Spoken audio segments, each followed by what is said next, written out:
Reality, captured in user-friendly symbols and processed for understanding.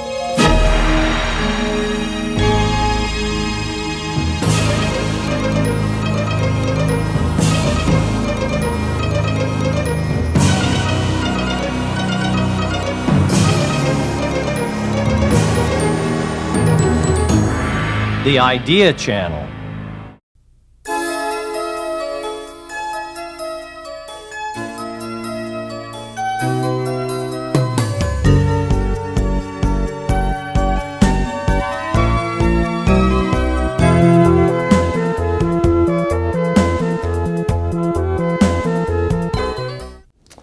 Well, George, it's just great being here with you here today, and I'm told my role is to ask you a few questions, so I hope I get to You're a quiz quarrel master. with the answers. Once a law professor, always a law professor. Right. And they're going to be rather general questions, but I hope that conversation is not general, so I hope you'll give some examples. I think most everybody knows that you've had a wonderful career, a diverse career. You've had 4 cabinet positions, you've been an executive in business, you've been a dean of a great business school. Those are 3 different areas of life, and everybody knows that at the working level, business and government and the academic world are really quite different. But you've been in an executive position, and I wonder what the differences are from that perspective in those 3 different worlds. I used to get asked that question phrased slightly differently by the students in the business school here. They'd say, you've managed in the government and universities and companies, so what's the difference? And I had an apocryphal answer and then a little longer answer, and I'll give you both. Okay. The first one is that I quickly learned when I went to business that you had to be very careful when you told somebody who's working for you to do something, because the chances are very high that he or she would do it. Whereas in the government, you really didn't have to worry about it. That's right. People, if they didn't like it, they would leak it to a congressman or to the press or what. Things don't get settled so easily. And in the university, you're not supposed to tell anybody to do something in the first place. And then my longer explanation was that these are probably more or less appropriate. After all, in a university, what it's about is learning. And that's something a person does, or maybe a small group. But the essence of the thing is learning. So in a sense, it's an inverted pyramid. The basic unit of authority is the individual learner. And then everybody works for that person. And that creates an atmosphere in a university. So that's why you don't try to tell people to go learn something. It's just not in the spirit of the enterprise. And in government, you realize you're dealing with really big issues all the time. And even some issues that you sort of relegate, are big in any other standard. And so the idea of our founding fathers of checks and balances, which is almost by definition an inefficient way to do something, is a good idea. It slows things down, makes people think, challenges, and so that's the way government works. And a business there are policies and so on, but basically businesses are carrying things out, they're executing. My observation in academia was that the deans, people like you, were working for the faculty from the faculty's point of view, but of course they did hope that the dean did a few things like raise money and get other good faculty and so forth, but basically they wouldn't tolerate too much independent policy making from a dean on the whole. Did you find that true? Because you really changed the Graduate School of Business at the University of Chicago. Well, I had a rule that faculty members are really interesting, charming people one by one. But you put them all in a room at a faculty meeting and you have big trouble. So I would have as few faculty meetings as possible and work the system one by one to find out what people had on their minds and the sense of direction that I wanted to see us go, and generated support that way. And I had some strong people to work with. George Stigler, Milton Friedman took an interest. You remember when we had at the university the big brouhaha over the Dow Chemical interviewers? Oh, you yes. remember that? Well, this was at the height of the Vietnam furor. The Dow Chemical Company signed students up to be interviewed. That's the way it happens. Dow puts up a list and students sign up that they want to interview for Dow. So in effect, the students have invited Dow to come to the campus. And Dow made napalm. And that was one of the things that were being protested. So there was a big effort made to cause Dow to the invitation to be withdrawn. And I said no. After all, you invite communists and Nazis and anybody can come. What's the matter with a legitimate defense contractor? And it was a big fight. You remember there were faculty meetings over it. Oh, yes. A couple of them. And on my side, I had George Stigler and Milton Friedman. And I didn't need anybody else, because they were eloquent. They put it as a free speech issue. And Edward Levy tried to get me to cancel. Ben Heineman, I remember, was a trustee. He said, I'll get the best suite in the Palmer House and provide limousines, and we'll take the students down to the Palmer House. And I said, no way, they're on the campus. And in the end, it went off okay. Well, you know, some things never change, and a similar case with regard to recruitment by the military on campus just went to the Supreme Court, where the Supreme Court unanimously said that they had a right to do that. In essence, that's summarizing. Let's drill down a little bit on the government side of this, and because I'd like to talk to you basically about your government years. You were engaged deeply in both economic policy making and in foreign policy making. And I'd like you to comment, if you like, on the differences. So I've always thought that one distinctive thing about economic policy is that you at root have some principles of economics that underlay many of the decisions. And at least most economists, virtually all economists, will agree on the basic principles. It's harder to find that on the foreign policy side, and I wonder whether you think that is a valid distinction. I think when I was in office and you were in office with me in the State Department, we actually did have an almost nonpartisan atmosphere for the most part. That is, people were in broad agreement on how we went about the Soviet effort. And the way we went about it in the Reagan administration was sharply different from what had come before, at least in our general conceptual outlook. We discarded détente, had a different concept. We discarded linkage, and when the Soviets shot down that airliner, Korean airliner, we led the charge against that, but we sent our negotiators back to Geneva. We didn't shut down everything the way Jimmy Carter had when they went to Afghanistan. So we had very different, but we had broad support for that. I think we did a lot of consulting with the Congress. They knew what was going on. But other than the fight over the Contras in Nicaragua, I think we had a broad consensus, and that's one reason why it worked pretty well.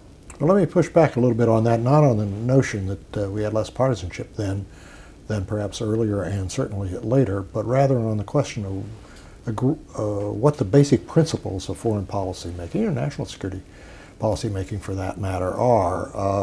Well, I think one of them is that you have to realize that strength and diplomacy go together. Right. They're not alternatives, and people don't get it. I say strength without diplomacy is a wasting asset. Diplomacy without strength is a waste of time. What about force and diplomacy? Well, that's Same the thing? strength. You got to use the force occasionally. people have to think that you might actually use it. And there were two things in the Reagan administration that I think stood out in that regard. In an odd way, when President Reagan stood down the air traffic controllers, it was a message around the world. Because everybody has their air traffic controllers and everybody knows how sensitive that is. and they asked for things that were out of line, and then they struck, violating their constitutional oath, and President Reagan fired them. And all around the world, people said, the man must be crazy to do that. The planes won't fly, but the planes did fly. And he kept them flying, and he won that. And it made an impact all around the world because of the commonality of the air traffic controller issue, that he wouldn't be held up. And then, of course, we did use American Armed Forces in the rescue operation in Grenada. Notice how carefully I phrased that. Right. Our lawyers tell me to do things like that. But at any rate, we used force. So people had to know that, yes, we would use force. Let's talk, before we go to some more issues. However, I would have to add the Reagan doctrine, that was one of the underlying factors, was more in the line, if you are in a country and you're fighting for freedom in that country, we'll support you, but it's your country, you're doing the fighting, and we'll give you support. But we didn't put troops in. Let's spend just a moment on economic policy making. It strikes me that it's changed enormously over the years. If you look at your experience as a Treasury and say compare them with some of what's happened in the last decade or so. Now, I'm not quite sure why there's been a change. Is it because Washington has changed, because the problems have changed, or because the world has changed and we're more in a world economy than we felt we were, particularly before Camp David, which was in 1971? Well, the world economy has grown more interdependent, that's for sure. And interdependent also has the last word in that phrase, dependence. Interdependence means you're more dependent on others, and in particular cases that gets uncomfortable. Right now we're very uncomfortable with oil and the high prices that are generating huge revenues for the countries that are basically enemies. My friend Jim Wilsey has said, this is the first war in history where we're financing both sides. And it's an irony. So yeah, things have changed. I think one of the things that's changed, and which can be changed back, is the role of the Treasury Department. It's a great department, historic department. First department formed in the government. After all, you're not going to do much if you don't have money. And so the Treasury Department was a key. And when I was secretary, you remember, Ken, I had an office in the White House, and you were the full-time person minding the store there. So we had, the Treasury Department was in the White House as well as the Treasury, and we basically coordinated economic policy on behalf of the President from the White House base. And I remember talking with Bob Rubin about it, a long breakfast when he was named, and I told him about this experience and how important it was, I thought, that the Treasury be sort of the overall coordinator on behalf of the President of economic policy. And a few weeks later he called me and he said he agreed with what I had said and he thought he had gotten it implemented, but in a different way. He said, I'm the only cabinet member who goes to all the early White House meetings, and the person who was my assistant when I was working, he came from the White House into the Treasury. The person who was my assistant is still there, and inferentially, he's still my assistant. So I think Rubin also did that. But more lately, the Treasury has seemed to be more an outsider somehow. Is that just organizational, or is that a different attitude? I think that hurts because the Treasury brings so much to the party. Right. But do you think it's basically an organizational difference, or perhaps different administrations put different components into their thinking, let's say nicely? It may be, but I think it's best when the Treasury it has, just as in the State Department, if the Secretary isn't close to the President and people feel that he or she speaks for the president, then you're not going to do so well. And I think you can see that over the whole history of that post. Certainly agree with that. Let's think about, let's talk a little bit about the State Department. It's often thought that, and for good reason, the State Department is the #1 department in foreign policy, and the Defense Department's lead in national security. But obviously, those two kinds of policy have much in common, or they meet on many issues. And I wonder how one should think about that relationship between the State Department and the Defense Department. I think it should be a tight relationship because of the interplay of the ability to do things, not just use force, but to do all kinds of things that the Defense Department can do with your diplomatic efforts. I'll give an example. It's totally outside the realm of force. But when the tsunami hit last year, one of the most important things that happened was that our aircraft carriers pulled up nearby and they turned themselves into places where they told everybody not to take a shower, and so all of the water that they basically cleansed got put in bottles, and their choppers put it into places that nobody else could put it. And that was the use of an ability to do something that nobody else could do. And we need to follow that up with our diplomacy with Indonesia, in this case. And I think that's happening. And so the Indonesians see a little something there, and that gives us something to work with diplomatically. Apparently we're in the process of rejuvenating our military-to-military work in the IMET program. All of this is the interplay of strength and diplomacy, and strength isn't necessarily pulling a trigger. It's the use of your ability to do things that is extraordinary, and they need to be coordinated. Of course, not all parts of national security policy and even foreign policy have to do with nation states. Terrorism is a good example. I remember very clearly that you really wrestled with the terrorism issue in the case of the war in Lebanon. That was in the early 1980s, and you thought a lot about it, and I wonder whether you think the terrorism challenge is the same, or just broader challenge, or a change challenge, and what your thoughts are today on the subject.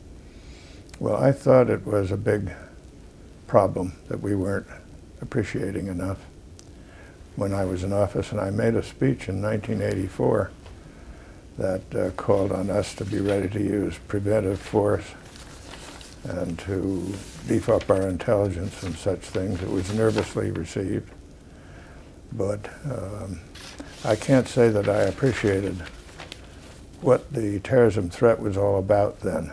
That is, I didn't appreciate how anchored at least a main element is in an extreme version of Islam using that as a weapon and what their objectives were. But now you see that, and so you see what you have to do, and what do you have to do? A lot of things, but one of them is to learn more about the world of Islam and the variety that's there, and learn how to communicate better. So it isn't just using force somewhere, as in Afghanistan, but it's also interplaying with that a carefully worked out set of messages, I think. But one of the most controversial issues is the issue of preemption, and people have different things in mind. Afghanistan was, you could say, after the fact, although it would preempt later attacks. But what are your thoughts on preemption? That's a big issue today. Well, I think it's a no-brainer that you have to use it. But the question is, what are the conditions that surround it? What sort of intelligence do you demand before you're willing to make that kind of a decision? Because it's a big, important decision. And what sort of alliances do you feel you should have in order to have the world with you as you do whatever it is you do, to the extent you can? But in the end, if you see a gathering threat that's clear, you're going to try to stop it because the consequences are so huge these days. And the nuclear dimension of it, I think, is particularly troublesome. We've lost track of the question that was important at one point. It will probably be important again, and that's when you're dealing with just hostage taking. What is the posture that the government should take? Should we be prepared to negotiate with hostages, to make triangular deals with them, or what's the best position to take and carry through with? The trouble with negotiating and giving something in exchange for the return of a hostage is that you, in effect, create a market for hostages. And so if it works, when I've taken this person, I'll take another person, and it's sort of commerce without end. So I think you can't fall into that trap. There were plenty of opportunities to fall into that trap in Lebanon, I remember. And A number of Americans were taking hostage. That was what the Iran-Contra business was really all about, in my opinion. And it turned out to be a disaster, right. Including a hostage that would get freed and another one would be taken. So it just had that same characteristic. And President Reagan, at least as I interpret this, really was deeply troubled by the fact that here were these Americans being held in Lebanon, and he's the President of the United States, and he can't seem to do anything about it. So people came to him with what I always thought was a cockeyed idea, that we'd sell a few arms to Iran, and that would turn the Iranian relationship around. And, oh, by the way, Mr. President, we'll also get our hostages out. That was the hook that he couldn't resist. And so he went along with that. And I guess you'd like to feel, if you were a hostage, you'd like to feel that the president is worried about it and wants to work to help you get out. But it got us into a problem. It's interesting that the two biggest tragedies of the Reagan administration both were involving Lebanon. The bombing of the Marine barracks was a terrible moment. Yeah. And the Iran-Contra business was really over the hostages, all right in Lebanon. Right. I think people recognize that these doctrines, if I can call it that, being prepared to use force, not negotiating with hostages and so forth, over hostages are very important principles, but a lot of success, it seems to me, in foreign policy making, for that matter, in domestic policy making, turn on the qualities of the people who are involved, and of course intelligence is required, but are there other qualities you think that one can think of when they're thinking about your success? I know I've often said to friends, I thought one of the formative influences that was very important in your later success was that you had a lot of experience as a labor mediator, and there you're dealing with two parties that are opposed, and you've got to bring them together. That happens all the time in foreign policy and in a wartime situation, particularly where you're dealing with foreign groups that are fighting each other. And as a labor mediator, you really have to be able to listen and figure out what's motivating each side. That's right. In the labor mediation case, parties are opposed on something or other, and you're trying to help them work it out. And they know that after it's over, they have to live with each other. The workers are going to get paid by the management to do some work, and the management is expecting the work to be done so they can sell a product, and so on. So there is an ongoing relationship and a problem to be worked out in order to keep that constructive. That gives you an advantage. You have that to work with. And I think in foreign affairs, you have a lot of the same characteristics. And I always felt that one of the most important things to do was what you remember we call gardening. Right. That you go around and talk to people in ordinary times. You listen to them. You try to understand how they see the world. And I remember also when I would go around, I'd try to take enough time to say to them, show me something in your country you're really proud of. And they'd like to do that, and you learn a lot from that. So then when something tough comes along, you've laid a groundwork, and you're talking to people that you know, and that doesn't mean they're necessarily going to agree with you, but you don't have unnecessary disagreements. And sometimes even on a personal level. I felt in getting to know my counterpart, Edward Shevardnadze, in the Soviet Union, he wasn't going to do anything different just because we had a decent human relationship. But he wouldn't unnecessarily aggravate things either. And if you had a decent relationship, he could say, look, we're not going to do this, and let me tell you why. Or I remember once when we had our endless arguments about human rights, he said to me once, we might do some of these things that you're asking for, George, but not to please you. Only if it looks sensible to us. And that really got me thinking about them, and we brought in this whole information age. The world is changing. Closed, compartmented societies will fall behind, and therefore you should change your attitude toward all these human rights issues. And that, I won't say that caused all the change, but I think it helped quite a lot. And at one point I made a very carefully worked out statement, which I usually didn't do in these things. It was written out carefully, and I read it slowly so the Soviet note takers could take it down exactly, because I was hoping they would take that to the Politburo and read it out, and apparently they did.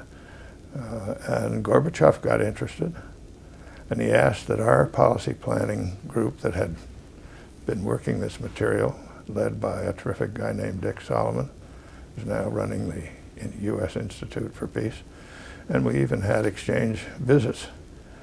And so I listened to Shevardnadze and tried to figure out how to make what I was asking for fit in with what was good for him.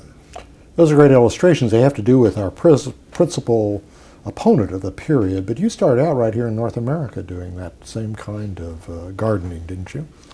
Exactly, and I've always felt that foreign policy starts in your neighborhood. And if you have a healthy neighborhood, you're way ahead of the game in everything else. And if you have a neighborhood where things are going badly, then it's going to be gnawing at you all the time, whatever else you do.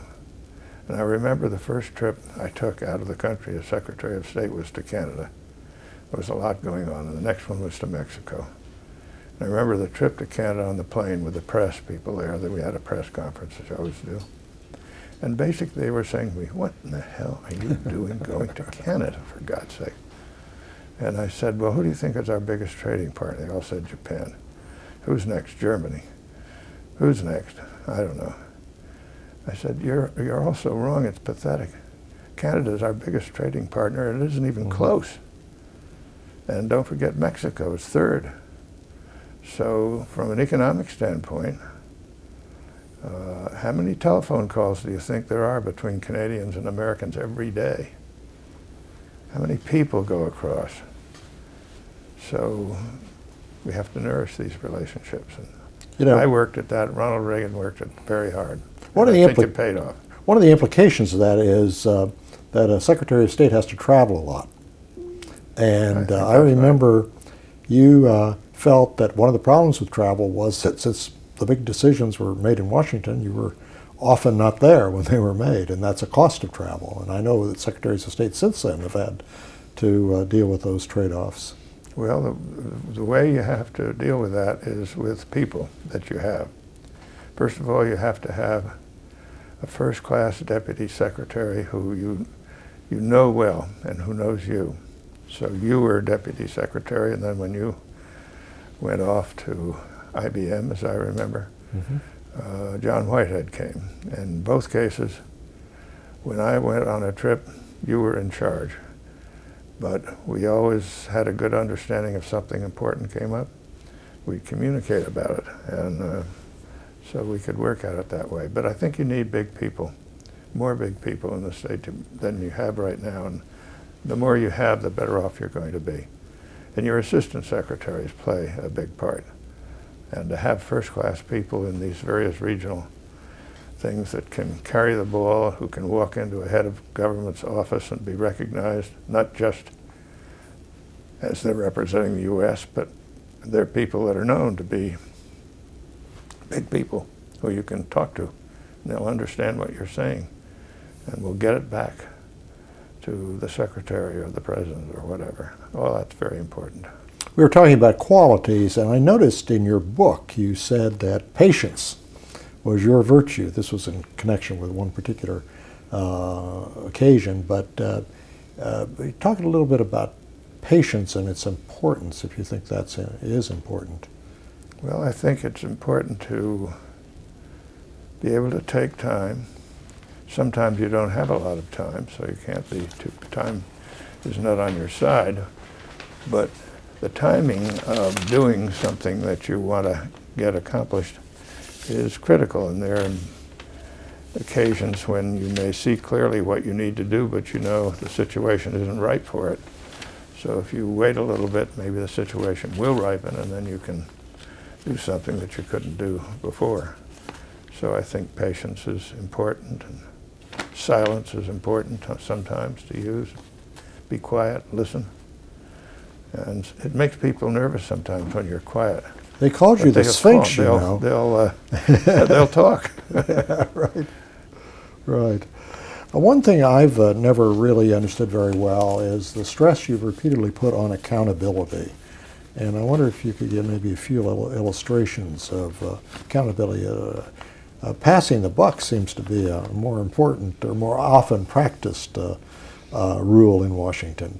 Talk to me a little bit, if you would, about accountability. Well, I don't think life works very well. I don't think an economic system works very well. I don't think a security system works very well unless there is accountability. And you learn about accountability a lot from, for instance, sports. Mm-hmm. And sports teaches you, if it's a team sport, it's your responsibility to be in good shape. And then you have your assignment. If it's a football game and you miss your block, the runner gets cut down, the team doesn't accomplish what it's doing, and you're accountable, you missed. And when it goes well, it's because people did their jobs. Or there's Tiger Woods on the putting green, and in the end, he has to figure out how hard to hit the ball and what the breaks are. And he hits it, and in the end, the result is unambiguous. The ball is in the hole or it isn't in the hole. No arguments, no referee, accountability. And I think if you have an economic system where when somebody gets in trouble, they get bailed out, then you don't have accountability. And the whole thing deteriorates. I thought that there was a period in our country back some 10 years or so when there was just too much bailing out going on. And when that happens, people say they'll take risks that they wouldn't otherwise take because in the end, if it fails, I'm going to get bailed out. So I think accountability is very important that way. And of course, the same thing is true in national security affairs. People have to feel it, that if they do something, there'll be a reaction to it. And if you fail, if people are too loose with big words like, it's unacceptable. If it's unacceptable, well, that's a big word. Right. It means if they try to do it, you're going to stop them from doing it. And you're going to the worst thing is if you don't. You're going to hold them accountable. And then if they do it and you don't, well, the whole thing falls apart. Who should pay attention to you after that? So you have to be really careful. I learned this lesson once from Lee Kuan Yew. Whenever I would go to Singapore, he'd give a dinner for me. And we'd have a lot of conversation. The dinner would break up. And on one occasion, for some reason, he got up at the end and he gave a toast, which I was surprised because he didn't do that. So I gave a little toast, and afterwards I said to him, "You hardly ever give toast, but you got up and you gave a toast. And why don't you do that more often?" He said, "When you give toasts, you almost always it's nice. Mm-hmm. And you have to be careful, because words are precious. Once you have issued them, you can never get them back." Right. Now there's a man who understands accountability. Let me ask you just two more questions if we have time. One of them is fairly current, but I remember this came up when you were Secretary of State, and that is the role of democracy as a goal of foreign policy and how you achieve it, if that is your goal, and how you talk about it. Can you have any reflections on that? Well, I think it's an appropriate goal for us. And mostly we attain it by doing a good job of making democracy work at home. That's the biggest thing you can do. And you want to let the people who want to advocate democracy in their country know that you're on their side. I think the interplay of open political systems, I'll put it that way, and open economic systems is very strong. And so if you're trying to work on democracy, you also want to work on economics together with that effort. One of my colleagues here at Hoover, Harry Rowan, has made some interesting calculations. He's sort of gone around the world and said, looked at there's some sort of breakout point for the emergence of democratic institutions. And he says when countries get to a certain income per capita, there's almost a breakover point at that stage. And his idea is being tested at the moment by China, and he's struggling with that. But at any rate, the point is there's a real interaction between political openness and economic openness. And so you don't just advocate one, you have to work on both at the same time, I think. Let me ask you one last question. It's a complicated one, and it's something that I think illustrates many of the principles we've been talking about and that is faced by every administration, every Secretary of State, and that's the peace process, as it's popularly called, between Israel and the Palestinians. I remember you were involved with President Reagan in the Fresh Start initiative when you first became Secretary of State. It made some progress. There have been other initiatives since. Things continue to change, but there are several different views about it, and there are tensions between the Europeans and the United States about what to do about that subject. What are your reflections now, looking back on how you should look at it, what the U.S. role is, and so forth? Well, I worked at it hard, and I'm recalling a cartoon in the Jerusalem Post as I was leaving the area once after negotiating or pushing something. And the cartoon had me holding off blows. And on the ground is a piece of paper that said Shultz peace proposals. And an Israeli is there with a club beating on me, and a Palestinian with a club beating on me, and there's a Jordanian with a club beating on me. And the caption says, at least they agree on something. So it's a tough role, and I think that you have to work on possibilities, not probabilities. You say you won't do anything unless it's very probable you'll succeed, you'll never do anything, because it's hard. But it's possible, and you try to turn a possibility into a probability. Right now, I think it's a very important but difficult moment. The Israelis have withdrawn from Gaza, and if the party of the current prime minister wins an election next week, he has said they will withdraw from many of the settlements scattered around in the West Bank, not all, but many. So Israel is following a policy of disengaging from the Palestinians. They put up a barrier. And it seems to be working, at least in the sense that the suicide bombings have gone way, way down. And they're saying, we're going to get our security by unilateral action rather than by negotiation, because there's nobody to negotiate with. And meanwhile, the Palestinians now have Gaza. It's in chaos. And a party has been elected that has pledged itself to eliminate Israel. So that's hardly somebody you want to negotiate with. So it's right now it's a tough situation, and I think you have to have a lot of sympathy with the Israelis and what they're trying to do. As long as they're ready, if the time comes, and that's not right now, to negotiate if the right party comes along. So there are people who say that the United States should always be active in the peace process. Now there are various definitions of active, but what's your view on that subject? Are there times when the United States should just watch what's happening and not try to get engaged? Well, I think you're always engaged. It's a question of with what amount of intensity. But I think it's important to have some balls in the air all the time, because if there aren't, then people give up hope. And if there's no hope, everything deteriorates. I think violence becomes endemic. So you want to keep out there the possibility that there might be something positive happen, and that you're ready to work on that.